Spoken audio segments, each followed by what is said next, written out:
So next question is, who can join this clinical research? So there is always an eligibility criteria. Okay, so it is important that you have to set the eligibility criteria, and it has to have a basis. Everyone, please take note that eligibility criteria should be objectively created, not subjectively. It should be based on who really would benefit and would give you a good comprehensive result. Okay, hindi pwede you just choose it because that is favorable to you as a researcher so that your loved one can join the clinical trial.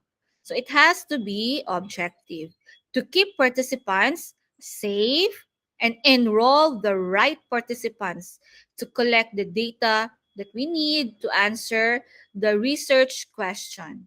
So the big research question is, will the intervention be beneficial to the participants being employed? So that's the big question, the big research question. And it can be defined well or specifically on what type of interventions is being employed. But generally, the research question is the efficacy or the reliability maybe or the repeatability of an intervention to a specific group of people that you have chosen using the eligibility criteria. Right? Next, why do people join clinical research? Why do they join clinical research or clinical trials? Is it because of the money involved when participating? Just like what we do in cross-sectional studies, like we invite, 'di ba? We invite people to participate for certain survey, and we, in exchange to that, sometimes if we participate, we can receive vouchers or discount codes or any like GCash or a load perhaps. So that can be done for cross-sectional, the minimal gratification to the in lieu of the time that these people gave us to participate in our survey. But for clinical research, especially for clinical trials, this is a very serious type of research design because there is an intervention that can harm or that can jeopardize the quality of life of our participants. So why do they enroll themselves to a clinical research, a clinical trial specifically? First reason is, hopefully, no, this is really observed or true to all participants. They would like to help researchers learn about health, illness, or treatments. So hypothetically, this is believed to be the main reason why they enrolled or they join clinical research. Okay, so it's kind of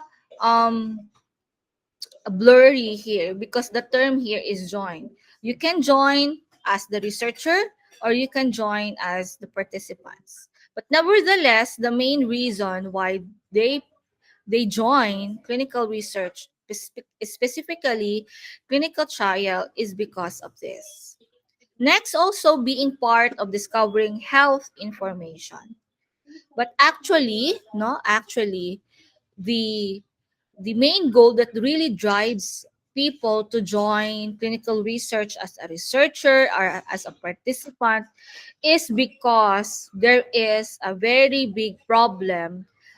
Maybe it is already imposing some risk or some hazard, some harm to the specific population. Hence, participation is inevitable. Okay? So let's just know the difference between what is the vision, what is the parang the what's the projected reason why, and there's also some actual reasons really why, the driving force that makes them join. And sometimes, no, sometimes there's no choice but for them to join, for them to conduct research, especially during, yeah, 2020, during pandemic. No, do you think they have the luxury of choosing not to create a to create or not to create the vaccine? I'm asking everyone, do you think that these manufacturers, the Pfizer, the Astra, do you think they have the luxury of just answering option na lang na, yeah, we can do, no, we cannot do it, yeah, we will join, no, we will not join? So we are all aware that there are pressure coming from the government, coming from the community, why people do or join, participate in clinical trials, interventional studies, even it has risk imposed to their body. Okay, even so. Okay. No question. The next question. What about safety and chance of harm or the risk during clinical research? I have mentioned in relation to the previous slide that I discussed a while ago. What about the safety and chance of harm? What happens now? Okay, what happens now? As I've mentioned earlier, all clinical research involves some risk. There's always risk, even in crossing the pedestrian, even you cross correctly in the pedestrian lane. There's always risk. We call it the minimum risk. There's a minimum risk of being overrun by a reckless driver, but we have to make sure that when you invite or when there is participants already enrolled in the clinical research, we will not do or we will not commit more than the minimum risk that they might experience or they are exposed to in their everyday living, in their day-to-day life. Again, everyone, we have to ensure, we have to guarantee as much as possible that these participants will not receive the more than the minimum risk that they are expected to have in a day-to-day basis, because we cannot really eliminate risk. So I hope you understand the reason of not giving them or exposing them to the more than the minimum risk that they are expected, or that actually, the they might experience in a day-to-day life.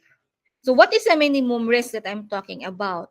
Just like, for example, when you eat slowly, safely on your own, but there's really some nasty rice that might choke you. So there's still always the risk of being choked even if you are doing it correctly. Like, for example, if you take a shower, there's always a risk of falling because there's the element of water and soap. So we should make sure that participants will not have, or we can minimize that risk, not to beyond what is expected on a day-to-day basis. Okay? So how to overcome that one? So different kinds of studies have different amounts of risk. Again, there are different amounts of risk. So for example, the amount of risk may be the same or different as participants' regular healthcare. So iba-iba tayo. Iba-iba tayo ng disposition ng katawan natin. So iba-iba ang ating magnitude na in this risk. For example, the water and the soap inside the bathroom when you take a bath, a healthy individual may have a 10% risk of slipping inside the bathroom.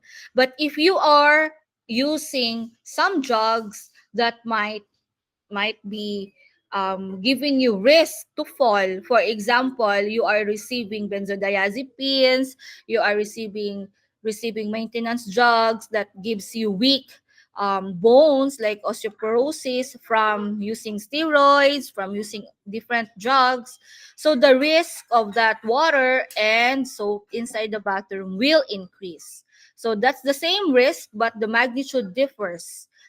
Dif- it depends on the participants' regular health care. Okay? So that's it. The possible risk of taking part in clinical research actually specifically is the chance of the participant to experience side effect. One example for that risk that we can name under the discipline of pharmacy or drug discovery is for our participants to experience side effects or a health problem that might suddenly occur, or might develop during the study. We can call it as the adverse events. Okay, I hope you will take note on that. So participants may not get the interventions being tested in the clinical trial, or sometimes they will get the intervention. So you have to remember, if you have an idea already, just like from the last semester or from previous learnings, that clinical trials can be two-arm at least: the standard treatment and the intervention. So the risk of the standard treatment is different from the risk of the interventional treatment arm. Okay? So there are different ways how to play with these different factors, how to manage these different factors, and we will get to know more later on. Okay? Next question. How do researchers manage risk during clinical research? Okay, nadoble siya. But yeah, how do researchers manage the risk? How do we manage the risk? It is by employing or by submitting our protocols or researches. Protocols or researches are being submitted to an institutional review board. It's called IRB, to make sure the amount of risk to participants is acceptable and as low as possible. So this institutional review board can be from within or embedded in the hospital or in the manufacturing or in the university. And these are the ethics committee class. So, for example, in a hospital that employs clinical trials, they should have an institutional review board with the ethics committee on it that will make sure all of these risks are being addressed. There should be mitigation procedures, there should be some measures to observe or process to employ if risk is observed, or how to mitigate or avoid risk in the future. In UIC, we submit our protocols, our researches to our IRB, and we call it the Research Ethics Committee, or specifically the REC. So we submit protocols there for specific review of our procedures. So if it employs in-depth participation of people or human beings, it has a full board review. If it just involve partial, I guess, or not that in-depth participation of human beings, the review can be expedited, or a faster process of review type. And if the protocol or the research does not involve any human beings, such as experimental designs like using rats, rabbits, then we can be exempted. No? So there's an exempt category type of review. That's for UIC.